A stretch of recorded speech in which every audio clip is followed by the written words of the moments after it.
मुक्ताईनगर नगर परिषदेचा निकाल हाती आला असून या ठिकाणी शिवसेना शिंदे सेनेच्या नगराध्यक्षपदाच्या उमेदवार संजना पाटील यांचा या ठिकाणी विजय झालेला आहे। एक प्रकारे विचार केला तर भारतीय जनता पार्टी व केंद्रीय मंत्री रक्षा खडसे यांना एक मोठा हात धक्का मानला जात आहे। या संदर्भातलीच बातचीत करण्यासाठी आमच्यासोबत केंद्रीय मंत्री रक्षा खडसे आहे। आम्ही त्यांच्याकडून जाणून घेऊयात। ताई, काय सांगणार, मुक्ताईनगर नगर परिषदेमध्ये या ठिकाणी आपला एक प्रकारे पराभव या ठिकाणी आपल्या उमेदवारांचा झालेला आहे, काय सांगाल?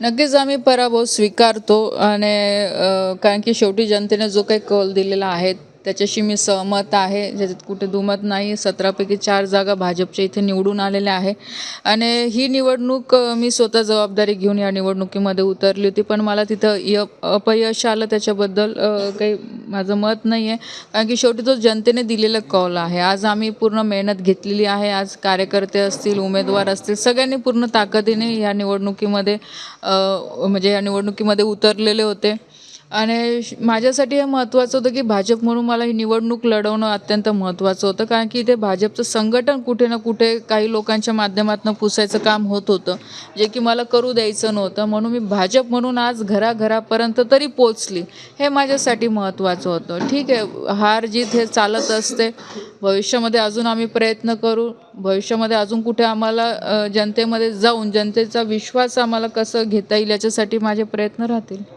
ताई, या ठिकाणी जर विचार केला तर माजी मंत्री एकनाथ खडसे साहेबांनीही आपल्याला या ठिकाणी छुप्या पद्धतीने पाठिंबा दिला होता। जर विचार केला तर रोहिणीताईही या ठिकाणी मैदानात उतरल्या होत्या।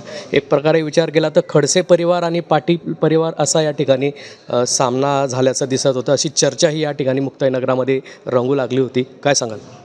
बघा, मी आधीपासनं जो काही विषय इथं बोलला खडसे विरुद्ध पाटील, मी या विषयाची सहमत नाही आहे, कारण की ही निवडणूक मी आधीपासनं भारतीय जनता पार्टी आणि भारतीय जनता पार्टीच्या कार्यकर्त्यांसाठी मी लढवते आहे, आधीपासनं मी सांगितलेलं आहे।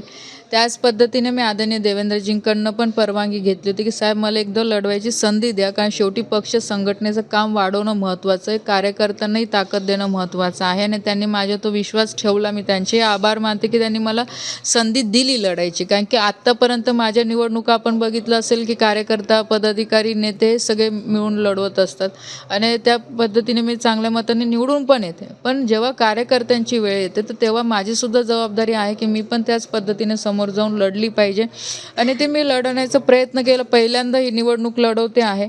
आज माझं संघटन, माझं पक्षाचं काम कसं पुढे जाईल याच्यासाठी मला प्रयत्न करणं गरजेचं होतं आणि जे मी केलेले आहे। आज जरी मी हारलेली असेल पण ह्या गोष्टीचा मला आनंद आहे की आज ह्या निवडणुकीच्या माध्यमातून आज आम्ही घराघरापर्यंत गेलो। ज्या लोकांना वाटत होतं इथे भाजप संपली, त्या लोकांना तरी आता कळेल की भाजप संपलेलं नाही, भाजप आजही आहे आणि भविष्यामध्ये नक्कीच आज पराभव झाला पण उद्या अजून आम्ही चांगलं काम करायचा प्रयत्न करू, अजून लोकांचा विश्वास आम्हाला कसं मिळवता येईल याच्यासाठी प्रयत्न करू की जेणेकरून भविष्यात आम्हाला पण विजय मिळेल। मुक्ताईनगर मतदारसंघाच्या निवडणुकीची जबाबदारी आपण कुठेतरी घेतलेली आहे, मात्र एक प्रकारे जर विचार केला तर प्रमुख नेत्यांच्या सभा या ठिकाणी झाल्या नाही। त्याप्रकारे एकनाथ शिंदेंची या ठिकाणी सभा झाली, देवेंद्रजींची सभा होणे या ठिकाणी अपेक्षित होते, आपला आता ताकद देणे या ठिकाणी अपेक्षित होते, मात्र कुठेतरी आपल्याला पक्षातर्फे या ठिकाणी कमी ताकद दिली गेल्याचं या ठिकाणी चर्चा रंगू लागल्या आहे, काय सांगणार? असं नाही आहे। बघा, देवेंद्रजी आज महाराष्ट्राचे नेते आहे, आज मुख्यमंत्री आहे, बाकीच्याही जिल्ह्याची जबाबदारी त्यांच्यावर होती। आज देवेंद्रजी जरी इथे आले नसतील पण त्यांचं पाठबळ मला होतं, म्हणूनच तर मी पण भाजप म्हणून इथं AB फॉर्म देऊ शकली ना। जर त्यांचं पाठबळ नसतं तर कशाला मी इथं फॉर्म देऊ शकले असते किंवा उमेदवार उभे करून दिले असते। आज त्यांनी त्यांचे व्हिडिओच्या माध्यमातून इथे लोकांना आवाहन केलं। राहिला गिरीश भाऊंचा विषय, त्यांच्यावरही उत्तर महाराष्ट्राची जबाबदारी होती, त्यांचंही सहकार्य होतं। असं काही नाही आहे की भाजपच्या नेत्यांनी मला सपोर्ट केला नाही, भाजपच्या नेत्यांचा सपोर्ट आहे म्हणून आज इथे भाजपला उभं करायला तर मला मदत मिळाली। शेवटी आज हारलो आहे म्हणून असं काहीतरी म्हणायचं मी याला मान्य करत नाही। भाजपच्या सगळ्या पदाधिकाऱ्यांनी, नेत्यांनी इथे सहकार्य केलेलंच आहे, त्यांचा आशीर्वाद माझ्यासोबत होतं, याचं कुठे दुमत नाही। आता जनतेने नाकारलेलं त्याच्यात नेते काय करणार आहे? शेवटी जनतेने आमच्या बाजूने कौल नाही दिलेला आहे, त्याला आम्हाला मान्य करून पुढे जाणं गरजेचं आहे आणि अजून कसं जनतेचा विश्वास आमच्यावर वाढेल, अजून संघटनेवर कसं काम करतील याच्यासाठी प्रयत्न करू। विरोधकांतर्फे म्हणण्यात येतं की खरी भाजप आमच्यासोबत या ठिकाणी होती, त्यामुळेच हा पराभव झाल्याचं बोललं जातं आहे। नाही बघा, आता ते म्हणायला तर काही म्हणतील, खरी भाजप खोटी भाजप, भाजप एकच भाजप आहे इथे. आणि जर खरी खोटी याच्यामध्ये आम्हाला पडायचं नाही. शेवटी आज शिवसेना म्हणजे आता ते आमदार साहेबांचे कार्यकर्ते त्यांना जसं वाटेल तसं ते बोलतात. त्याला काही मी उत्तर द्यावं असं मला वाटत नाही. भाजप म्हणूनच इथे लढलेलो आहोत, भाजप म्हणूनच सगळी जबाबदारी आज मी स्वीकारते आहे, याच्याबद्दल कुठे शंका नाही. शिवसेनेच्या या ठिकाणी 11 जागांवर